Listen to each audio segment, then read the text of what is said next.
Welcome to another OU Insider Under the Visor Sooners post-game podcast powered by Riverwind Casino. My name is Brandon Drum. I'm here with Parker Thune. Oklahoma, 10-2. Not pretty, but 10-2 after a 17-13 victory over the LSU Tigers. Oklahoma will forever be known in the 2025 season as the Tiger Kings. And only Oklahomans can be the Tiger Kings. Missouri Tigers, dub. Auburn Tigers, dub. LSU Tigers, dub. On the way to a 10-2 season. Parker, I don't even know how to describe today. Oh, I know how to describe today. They like to make it interesting.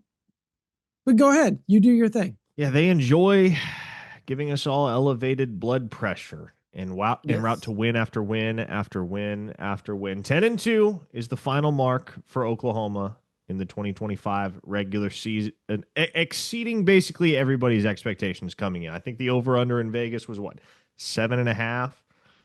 And I think the consensus opinion, at least locally, was they can do better than that. They can get 8, maybe 9. 10 was pushing it. I don't think anybody was saying 11, but even the most 10. optimistic folks were struggling to get to 10. Mm-hmm. And yet the Sooners have done exactly that. They've won 10 games. They've secured a college football playoff berth, and they've done it by playing some of the most resilient football that we have seen in quite some time from really any team in college football. Like it's been fun to watch this team just find ways week in and week out. It reminds me, and obviously the theatrics of Oklahoma's Red November run did not remotely resemble the theatrics of Auburn's month of November back in 2013, for instance, which featured the prayer at Jordan-Hare and the kick six. But I think of that Auburn team. I think of the Tim Tebow Denver Broncos back in 2011. I know you remember that team being the Broncos fan that they beat you are. The Pittsburgh Steelers in the playoffs. Yeah, I mean, I don't know if you necessarily want to use the phrase team of destiny, but this team's got a little something special. They've got some magic. They've got Sooner magic, and it has been out in full force throughout this Red November run. And if I'm an Oklahoma fan, let's say, what if this is the 2011 Denver Broncos and John Mateer is Tim Tebow, which unfortunately might be an apt comparison, to be honest. Honestly, as far as that might be the perfect comparison, because John Mateer, Tim Tebow was a total no-show until crunch time. Yep, that was John Mateer today. It's been in the last 4 games. John Mateer showed up in crunch time, but not until then. And unfortunately, Denver's run that season, Denver's postseason run, ended in a thoroughly lopsided loss to the New England Patriots. So it all came crashing to a halt at a certain point. But it was really fun while it lasted. Totally. That's where I was going with, you get home field advantage, you win, just like the Broncos did, mind you, the first round. And then you play. Were they the defending champs or did they lose? It didn't matter. They were they the defending champs, the Patriots in 2011? They were not. They were not. No, that's right, because that was the year they drafted Gronk and all them. That's right. So yeah, but it's a perfect comparison. You win, and then allegedly, this is just predicting, not really predicting, just hypothetical.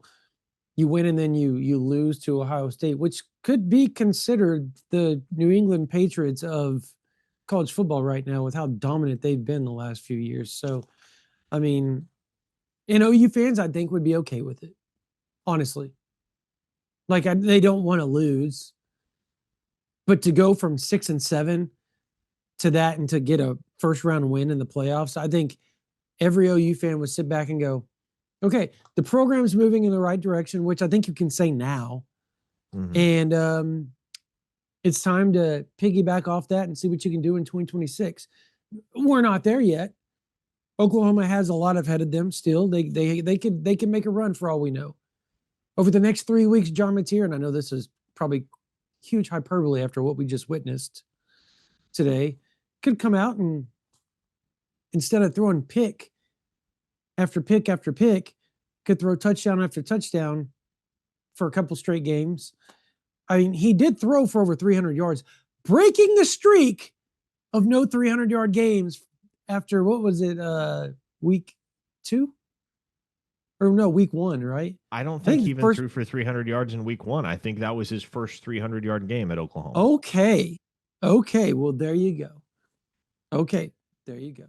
That's wild. That it is. Now, before we go any further, folks, we should remind you here that the Under the Visor podcast is brought to you by Riverwind Casino, right off of I-35 and Highway 9. It has been the OKC area's premier gaming destination for nearly 2 decades now, almost 3,000 electronic games, table games, bars and dining options, plus the best live music in the metro. It's no surprise that Riverwind is always a good time. Thanks also to our friends at King, the greatest team to ever clean and a proud partner of OU Athletics, delivering spotless results and solutions from stadiums to any size business across the country. Check out which of their solutions is best for you or your business by going to janiking.com. That's JANIKING.com. And finally, folks, with temps dropping and the holidays coming up, it's time to treat yourself or the hardworking man in your life to real comfort. Skip the throwaway gifts and get him something built to last.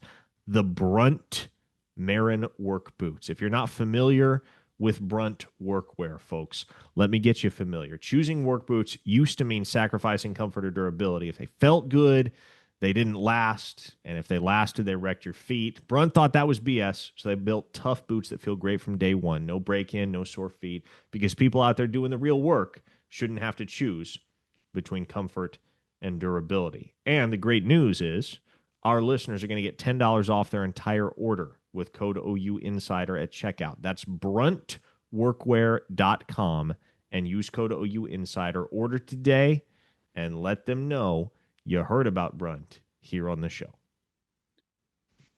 All right. So, what do you make of this offense? What do I make of this offense? They're not Or very lack good. thereof? Okay. Expound on that, because I know you could just leave it there and people are like, yeah, you're right, Parker. You're just not very good. Okay, expound on that a little bit. Now, Do you think they have a chance to fix this over the next 3 weeks? Like, is it fixable? Because I don't know. I don't know at this point if it is. Here's what's going to help. Like One a thing that's baseline or what's fixable? absolutely concretely going to help is getting the backfield healthy again. Xavier Robinson is not himself. Torrey Blaylock is not himself. Jaden Ott is Jaden Ott. Javante Barnes, you'd think, now that his redshirt status is safe, is going to be available again come the postseason. But the 3 weeks between now and the next time Oklahoma will play a football game are going to be so good just for letting Xavier Robinson get his body right. Because for the second straight game, Brandon, it was very clear that it's not all there for him right now. It's not all there. Mm-hmm. And at the wide receiver position, man, it's Isaiah Satania putting the team on his back. And Deion Burks had a touchdown catch today. Good on him for that phenomenal little play, little run after the catch by him on the screenplay. But that was his first touchdown since the Michigan game, all the way back in week 2. So Satania went 9 for 21 and a touchdown today. Obviously, he has been the most consistent, most dynamic weapon for Oklahoma at wide receiver. It's great that you have him, but feels a little one-dimensional right now for Oklahoma at receiver. Doesn't feel like you have another dude, another capital D dude outside of Satania. But I think that the bulk of Oklahoma's lack of offensive effectiveness just comes down to the play of John Mateer. And again, to his credit, he showed up in crunch time today. He made the plays that needed to be made to put Oklahoma ahead when the final horn sounded, and he deserves credit for that. But Oklahoma just won back-to-back games scoring 17 or fewer points for the first time since 1987.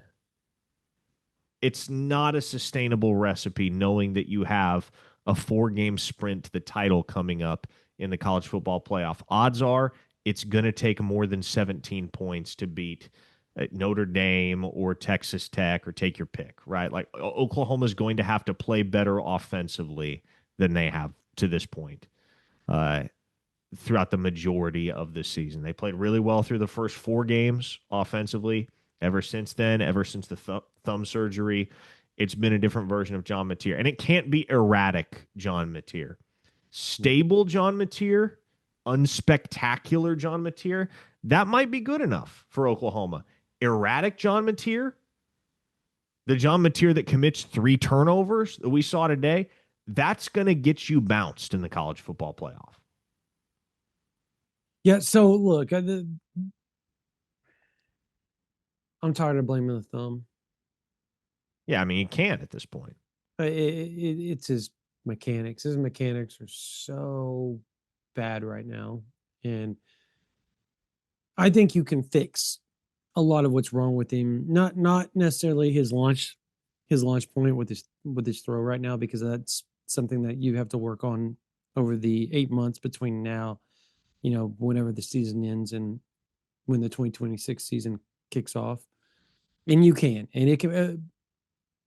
I mean, Josh Allen did it for the Bills after his rookie year.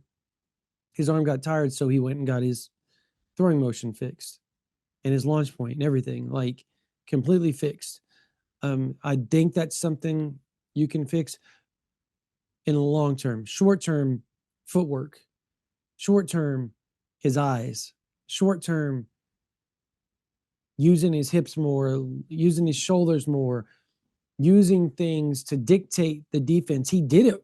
I watched him twice. I even made note of it on Twitter, Parker, where he layers the ball across the middle to Giovanni Gibson.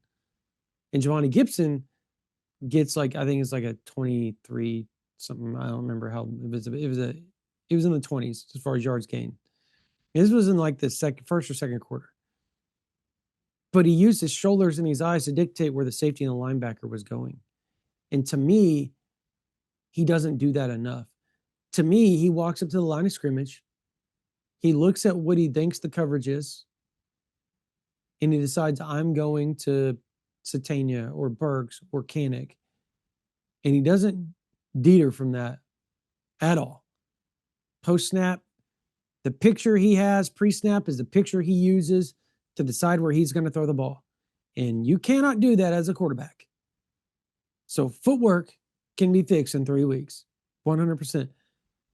Learning how to dictate things with your eyes and your shoulders and manipulate the coverage can be fixed, particularly because he knows the offense. And I think it would be harder if it was a new offense and he was trying to learn that at the same time. But he understands what they're trying to attack with this offense because he's been in it for 3 years. But I'm tired of the thumb excuse. Just tired of it. Thumb doesn't make you play catch with the other team. Bad decisions do. And that's what that was.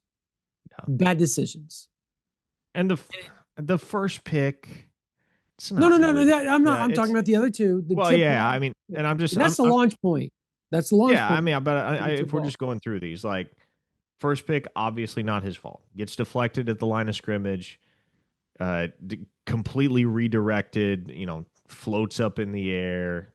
If somebody's going to catch it, it's just a matter of whether it's one of your guys or one of the opposition's guys. Harold Perkins caught it. And I thought Mateer actually made a really good hustle play on the back end to push Perkins out of bounds, which became very significant, Brandon, because of what happened on the next play.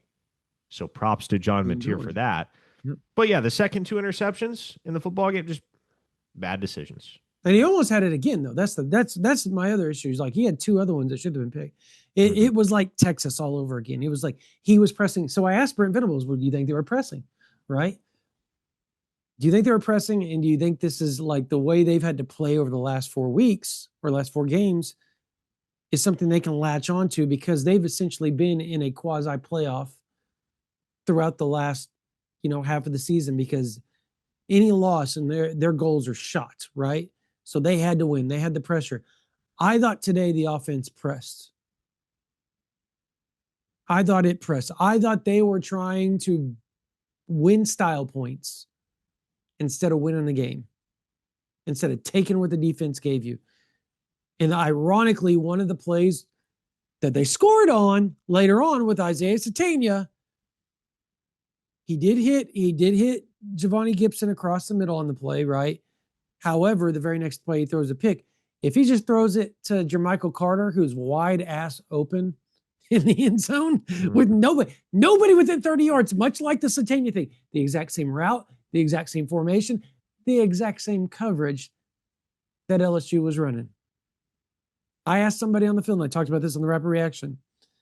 Did you notice that? He said, yes, that's why it was called later on in the game. That's why the offensive coaches called it later on in the game. It's because they saw that coverage. They said, look, so instead of, which I thought, this is why people need to lay off Arbuckle, because he moved knowing that Mateer loves Satania so much. He put Satania in that exact spot to run that route this time. Where did Satania go with it? His eyes instantly go to 5, and he's wide open. So the play was made. But that again goes back to John Mateer's lack of just issues with not being able to go through his progressions, because you cannot just rely on 5 every time you drop back to pass, Parker. You cannot. Yeah. He's good. But that's not, you cannot win doing, you can, I guess, you prove you can, but it's not sustainable to win a title doing that. That's where I stand. What happens when the day inevitably comes where Isaiah Satania doesn't have a 9 for 121 and a touchdown type of stat line, right?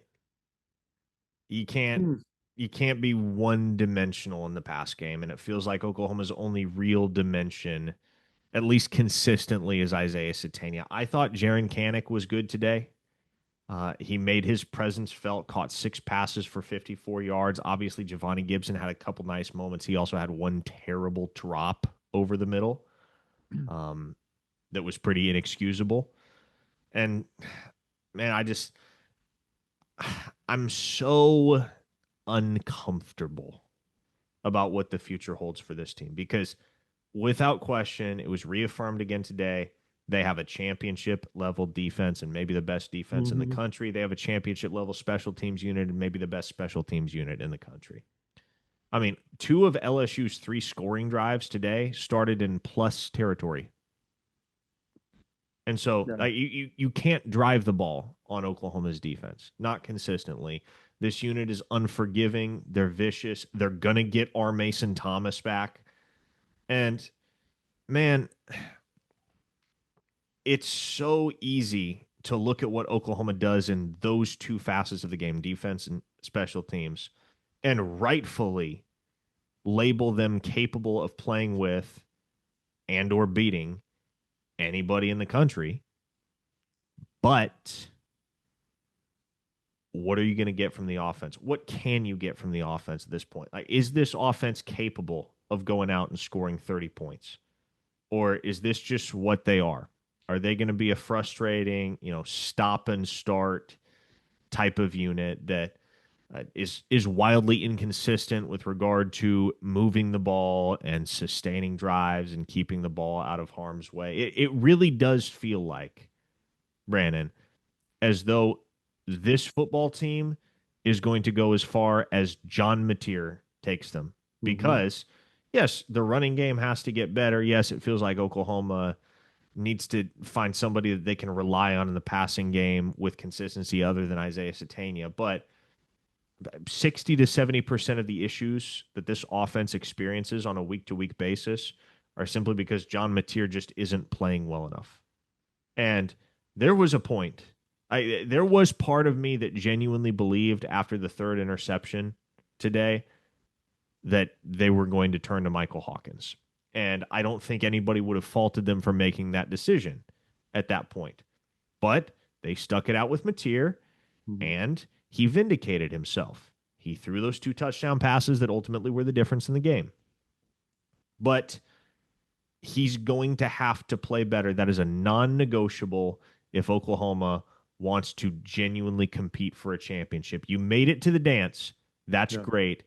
Now it takes something more. And Brent Venables said in his post-game presser that his team has yet to play their best 60 minutes of football, their best 4 quarters of football. And that's entirely true. We haven't watched Oklahoma play a complete 4 quarters of football yet this season. And okay, on the one hand, it's exciting to think that that still has yet to happen, and when it does, that's when we truly see what this team's ceiling is, what their true capabilities are. But what if you're out before then? What if you're bounced from the college football playoff picture before you've put 4 quarters together? Yeah. John Mateer is Oklahoma's primary limitation right now. I did not think I would be saying those words at the end of September, but Oklahoma's biggest limitation right now, as far as where they can go the rest of the way, is John Mateer Mhm. because he just has not been good enough. He's been good enough to win games for this football team and help piece together a very memorable Red November run. But once you get to the playoff, I think it kind of goes without saying, it takes something more.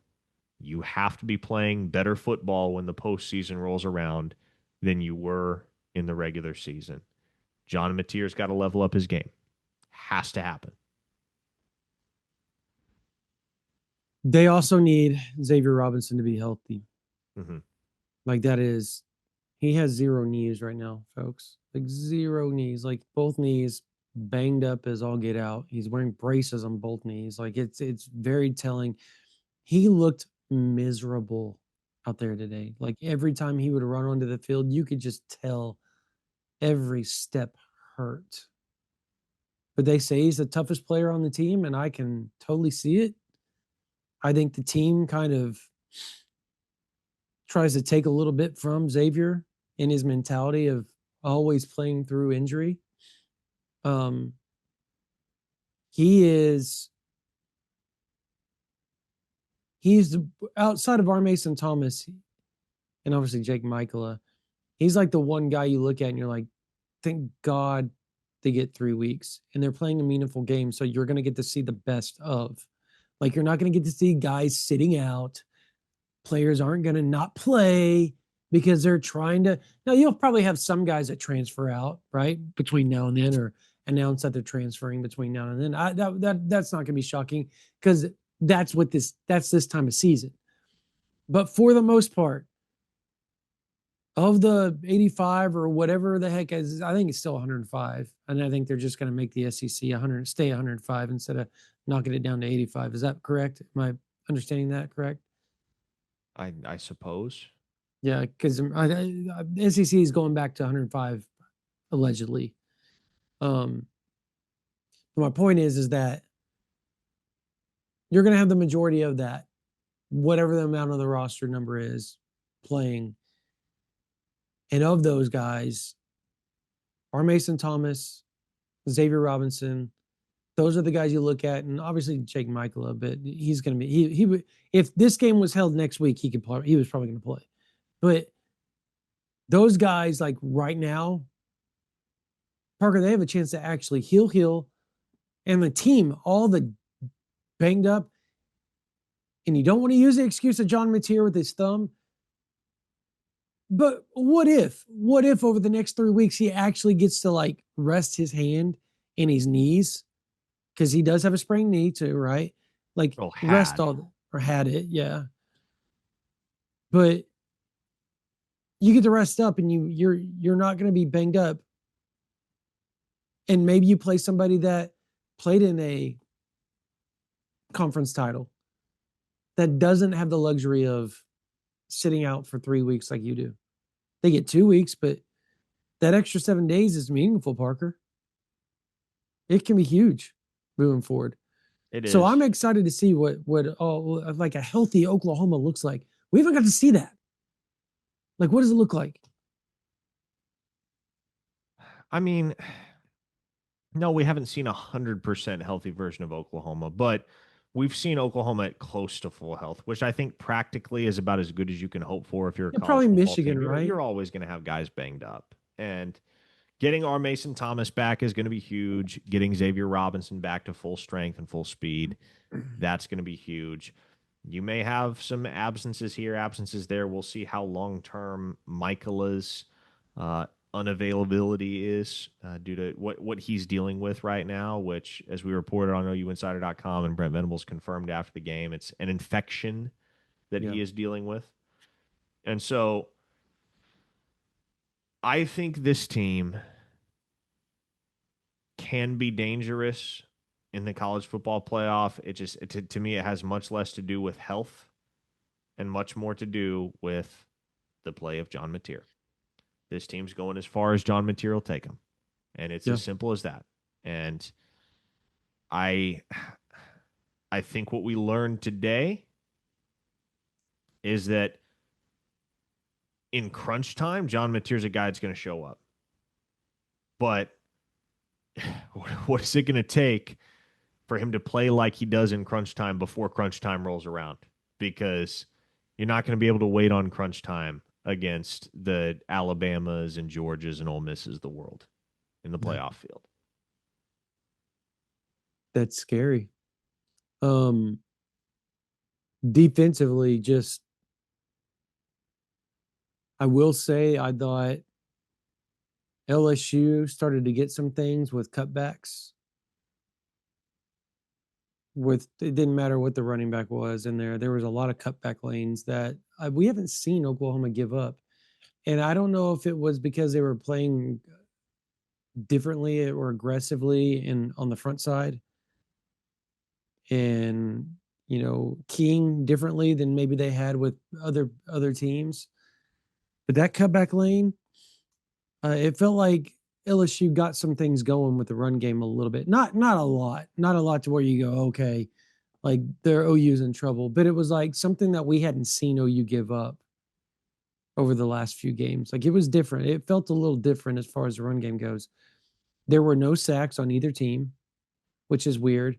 But again, LSU was doing a lot of side to side. They use that screen game, the quick game as like run game for them. So they like to use their athletes at wide receiver and get them out on the edge. I thought Oklahoma did a really good job in that. And it eventually forced LSU and Michael Van Buren to actually look downfield. And that's where the offense that's why they started to stall out. They got some things going. But once Oklahoma figured out the run game and continued to stop their quick game and they started to force them down, like even on that last drive, it kind of felt like if LSU got that first down, I didn't think they were going to score. I don't know why I didn't think they were going to score because one, they didn't have timeouts. Two, I was sitting there going, he actually has to throw it down the field because they don't have time to just sit around and dink and dunk. OU is going to be like, cool, we'll let you dink and duck 5 yards here or there, right? Just let that clock keep going. And that's not something Michael Van Buren was ready for, to be able to throw the ball down the field.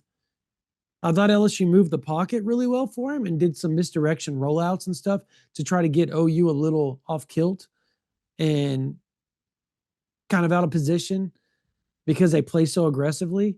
So I thought LSU did some good things, but overall, Brent Venables is a badass because he said we knew exactly what they were going to run.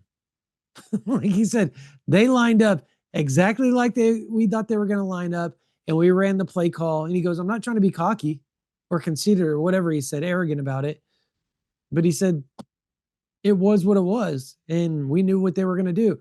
And the funny thing is, Parker, and I talked about this on the Rapid Reaction, was talking to people after the game on the field, like we do after every game. And they said that blitz that Peyton Bowen had, he struggled all week long. Eerily similar to a Torrance Marshall, Texas A&M 2000, where he just would not drop in the hook zone properly, and he kept getting gashed in practice over and over. But what did those two have in common during the game?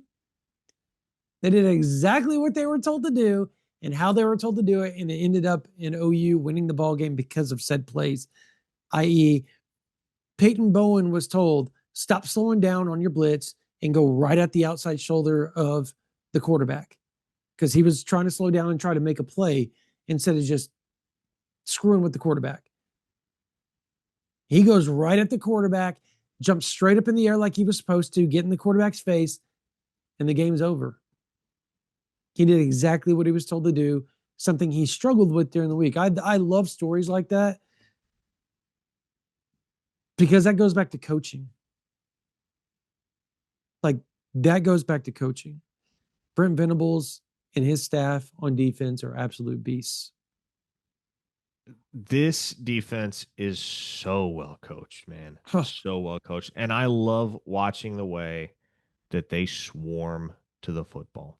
Mm-hmm. One thing I have seen much less of this year than I have in recent years, or than I had in recent years, I should say, is, man, you don't see the short stuff turn into chunk gains as much as you used to. You don't see the tunnel screens, for instance, and um, the little whip routes, that type of thing. The stuff that, balls that are thrown within 4 or 5 yards of the line of scrimmage.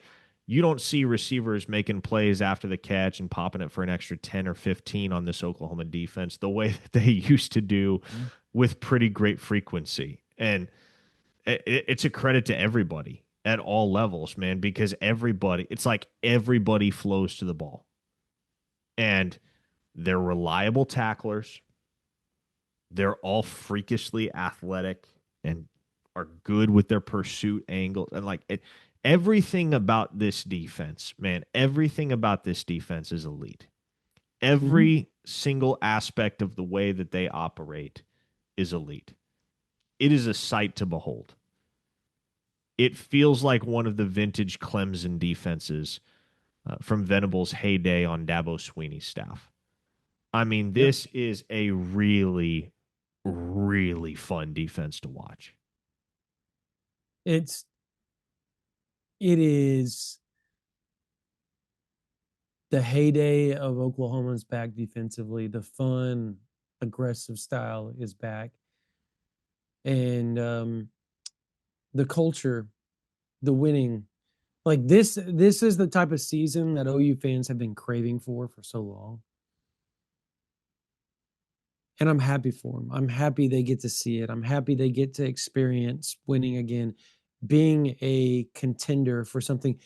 When everybody said, Parker, oh no, when Oklahoma goes to the SEC, they're not going to compete for anything. They won't make playoffs. They're not going to be able to do this or that. Year two, with one of the toughest schedules in recent memory, and there they are, playing for the college football playoffs. Like, that to me says worlds of what this team, this program has become. And I'll be honest, maybe this is not what folks want to hear. I really don't care at this. Well, I do care, but it's not going to change my opinion of this season and this program, no matter how long or short Oklahoma's stint in the CFP field is. If they're Agreed. one and done, okay. If they take this thing all the way to the national championship, I still think this season as a whole is a resounding win for Brent Venables and this staff. They have demonstrated measured improvement in all areas. You have the type of elite defense for which you hired Brent Venables. Everything has been stabilized. Everything has been properly aligned to make this program a force in the SEC in the years ahead. You're starting to see the surge coming on the recruiting trail as guys buy in to what this coaching staff and this front office is selling.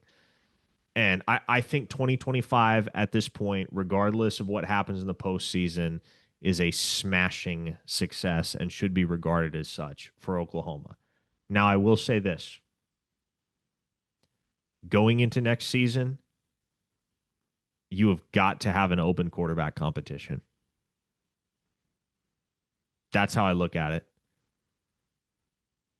You have got to go into next year operating with a sheer meritocracy at that position.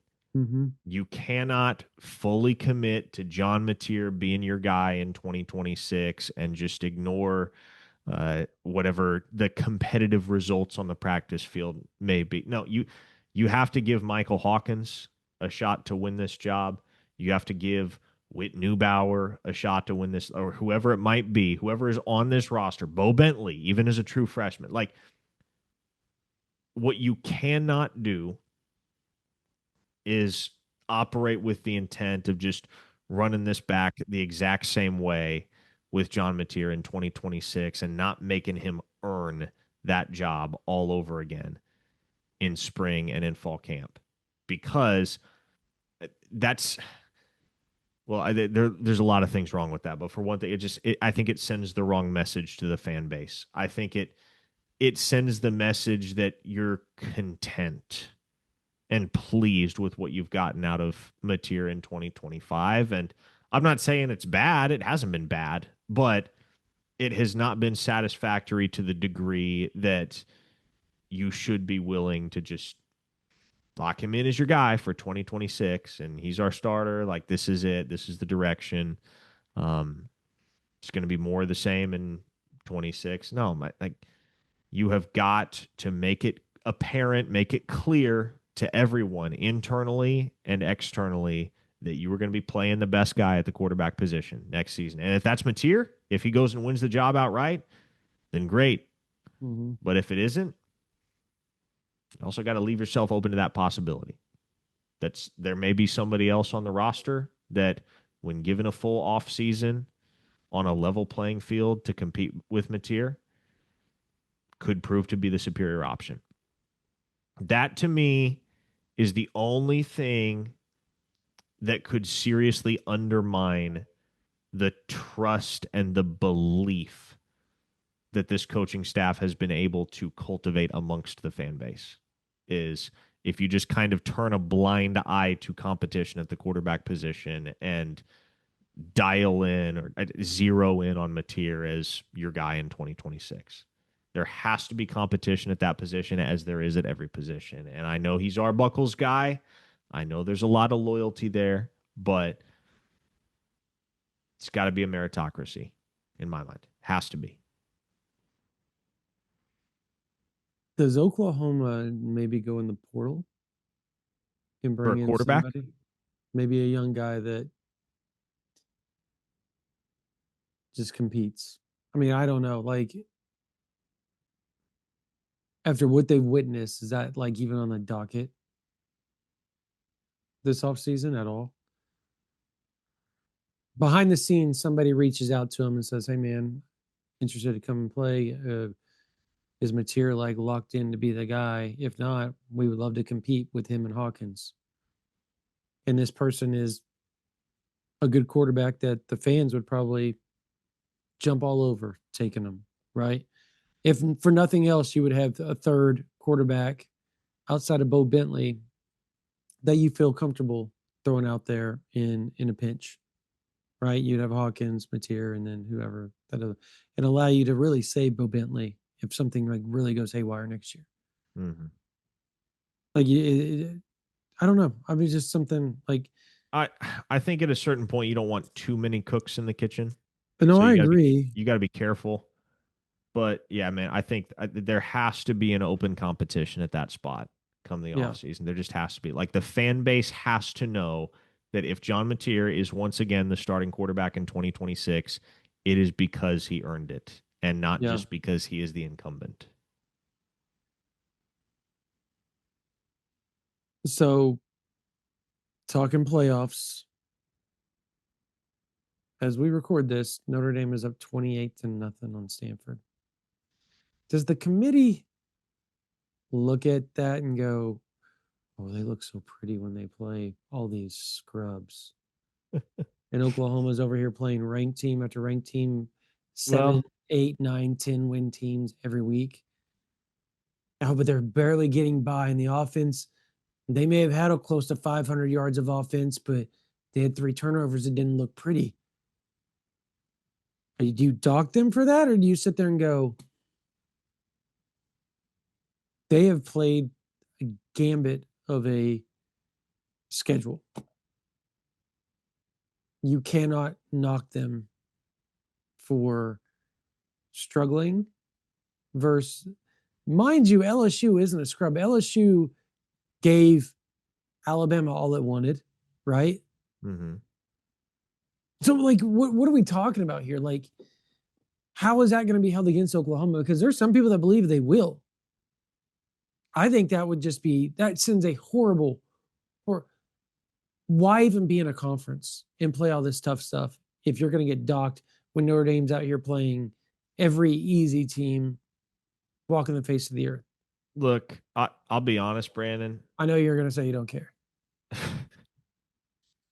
Well, I wasn't going to say that. I was going to let Brent Venables say that for me. I was going He to did say concur that. with Brent Venables' assessment because he said after the game with regard to college football playoff seeding, I'm paraphrasing here, but he said, I don't care whether we host or whether we go on the road, wherever they tell us to play, we'll show up. And Oklahoma has arguably been better on the road than they have at home this year.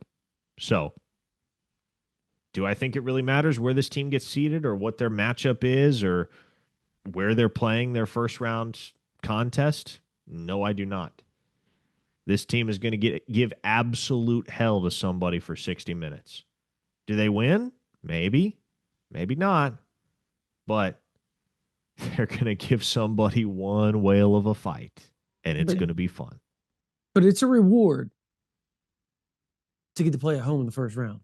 That means you've done your job better than others. And you would think Oklahoma's schedule being what it's been, Notre Dame's playing a 4-7 Stanford team. Like, nobody looks at Stanford and goes, "Oh, they're so good." No, they're awful. Mm-hmm. That's my issue. Like, the beauty contest that this has become, instead of just look at the analytics of the numbers of it, look at who Yeah. these Well, teams I are mean, playing. it's always going to be a balance between the objective and the subjective, right? No doubt, no doubt. You're always going. Everybody has to, at least to an extent, rely upon the eye test, and it just comes down to how much do you value the eye test as an individual, and there will be some dissension in that regard, even within the committee, no doubt.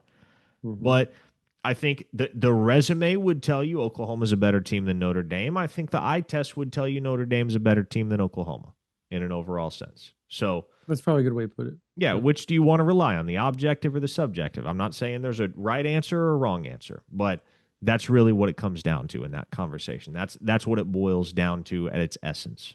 what do you think your gut tells you? My gut says that they don't move Oklahoma because it would just be wrong to dock them for beating a 7-win team. Yeah, I don't think you can move Oklahoma off that 8 line right now. I would not. There's a case for Notre Dame, certainly. Mm-hmm. And, like I said earlier in the week, if we do see Notre Dame jump Oklahoma, I can understand why. But if I'm the one making the decision right now, I have a really, really hard time moving Oklahoma off that 8 line, regardless of what the eye test suggests, just because of what they have accomplished in the month of November. Yeah, there's a Against lot of there's definitely some, like, Aaron Murray has come out, and obviously Danny Cannell, who absolutely can't, he hates everything SEC, so it is what it is. He's just saying, they both basically came out, which I was shocked Aaron Murray said this, that nobody wants to watch that Oklahoma offense play in the playoffs. Miami should be in over him, basically, is what he said. I was like, what? Like, the same Miami team that lost to Louisville.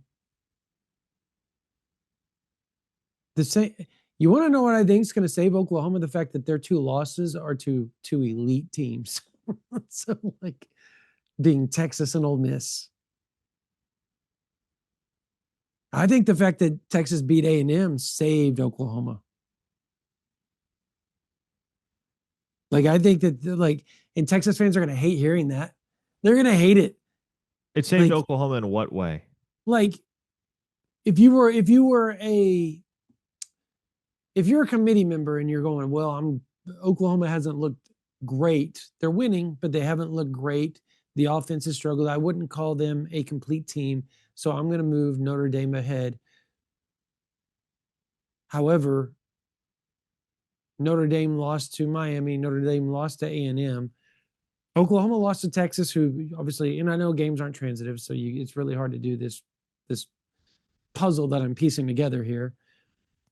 But at the end of the day, their two losses are better than Notre Dame's two losses, if that makes sense. So therefore, if Texas A&M had beat Texas, I think there probably would have been a case for, okay, well, that's now a 4-loss Texas team. So now the loss doesn't look that great, but since they beat, third-ranked Texas A&M, Oklahoma's loss to Texas it looks better because they're going to move up, right? They're going to take a big jump in the polls. And there's an argument to be made that Texas deserves to be in. But at the same time, I think Texas, if Oklahoma still gets home field advantage based off Texas beating Texas A&M, you know how upset Texas fans are going to be the fact that they are the reason why. They actually helped Oklahoma by doing that. That's my point. I know it's all up in the news right now. Steve Sarkisian politicking on behalf of his team. Oh yeah, for college. there's zero really, chance. When you look at it, there really is no path to the college football playoff for Texas. There isn't. No, there's no viable path at this point. They are squarely on the outside looking in, and they're probably not even going to be the first team out. Probably not one of the first two teams out. No, I think they're the third or fourth team. You're probably right on that. Yeah. I think they end up ranked 13th, which Oklahoma's losses would be to number 7 and number 13. It's not bad. Not bad, all things considered. Considering the fact that they beat then 4th ranked Alabama, they beat then 22nd ranked Missouri, they beat then 15th ranked Tennessee. I do think Tennessee's loss to Vanderbilt hurt Oklahoma, but that shocked me. Not just because they lost, I think just how they lost and the way they lost. Vanderbilt dominated the fourth quarter. They just dominated. Anyways. MVP on offense, MVP on defense. Who you got? MVP on offense. I mean, can I take the low hanging fruit here on this side of the ball? I'll let you have it on the other side of the ball. Okay. But I will take Isaiah Satania as my offensive MVP. He just keeps showing up week after week, keeps making plays, man. I don't know how on earth he was so open for that 57-yard touchdown to put Oklahoma ahead in the closing minutes, but LSU forgot to cover him, and if there's one man on the field you do not want to forget to cover, it is Isaiah Satania. So, man, another fantastic performance from him. He's going to crack 1,000 yards. He only needs 53 more yards to do it in Oklahoma's next game. So he's going to cross that threshold. Good on him. He's been dynamite for Oklahoma at the receiver position, and he's one of those guys where you can't help but wonder, man, where is Oklahoma right now if not for Isaiah Satania? Yeah, I look. There's a part of me that wants to say John Mantier because he actually did throw for over 300 yards, but he also killed the offense, the team with the 3 picks. Like the game should have never been that close. They were driving every time down the field to go score, and he would throw a pick. Like if they didn't get a first down, Parker, they're kicking a field goal and they're getting 3 points on the board. They're probably going to have, at least 6 more points. So they could have won 23-13 or something. That actually looks a lot better, by the way, in retrospect. But I'm going to take Deion Burks because I thought he played well. Um, let's see what his final stat line was. I remember it was close to 60 yards receiving. By the way, a well-deserved honorable mention, Fabechi Wee Woo. No bad snaps today. You know what? I'm going to Nothing. take Fabechi. Screw that. I'm taking Fabechi because no, you're right. That's you're correct. I don't even know why I didn't think that. If you didn't know any better, you Yeah, would have had no idea that that guy was making his first career start at center today. Well done, Fabechi Wee Woo. that is my MVP because he no sacks with him against a good defense. Like LSU's a good defense, by the way. No sacks. First time playing center all season in a just I think he only had like 4 days to get ready. So yeah, and he was calling all the slides, calling all the protections, changing everything up. Like that is a lot to handle for somebody that's never done it. No errant snaps. Fabechi Wee Woo is my offensive MVP. Defensively, Peyton Bowen. I mean, come on now. Come on now, Parker. Yep. Come on. That is the low hanging fruit. That was simple. And you want to know what? I'm not ashamed of taking it either because Nor should you be. he was awesome. The interception in the first quarter to save a touchdown that changed the fabric of the ball game when you look back at it now. Yes, it did. Huge. He ended up with 6 tackles, uh, obviously an interception, and a pass breakup, the biggest pass breakup of the season. And look, he continues to have an ascension. There are going to be discussions because obviously, you know, Caleb Downs is probably going to the NFL after this season. So um, there's going to be an argument to be made that he's the best safety in college football next year. And his brother has an argument to be made that he's like one of the top 2 or 3 corners in college football next year, maybe top 5 corners in college football next year. Like the Bowen brothers are here. Mama Bowen, OU fans, thanks you. Much like the Selmans, thank God for Mama Selman, they say. And OU fans are saying, thank God for Mama Bowen. So uh, maybe one of these days they'll have their statue out there with that little plaque down there that says, thank God for Mama Bowen, much like thank God for Mama Selman. So I'll take Peyton Bowen. He was phenomenal today. To be clear, it is God bless Mrs. Selman is what Oh, it yeah, is. God bless. Yeah. But yes, Mrs. Bowen has much to be proud of between her 2 sons, no doubt. My defensive MVP, and I'm going to give him the nod based on one play that loomed very, very large in this football game. I'm going to give my defensive MVP nod to Grayson Halton for getting a hand on that reverse in the fourth quarter that resulted in an 18-yard loss and completely killed an LSU drive that had worked its way deep into Oklahoma territory, and the Tigers were threatening to get 7 points.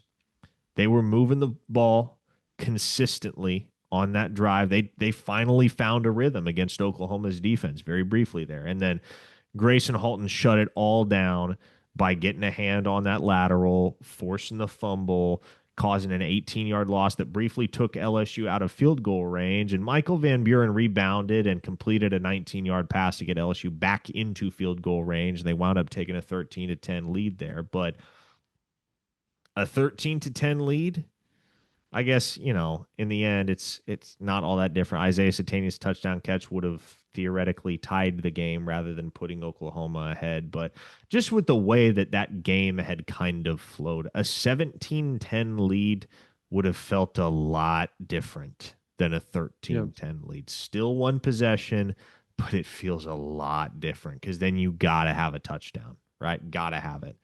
And how would Oklahoma have dealt with that type of pressure? Who's to say?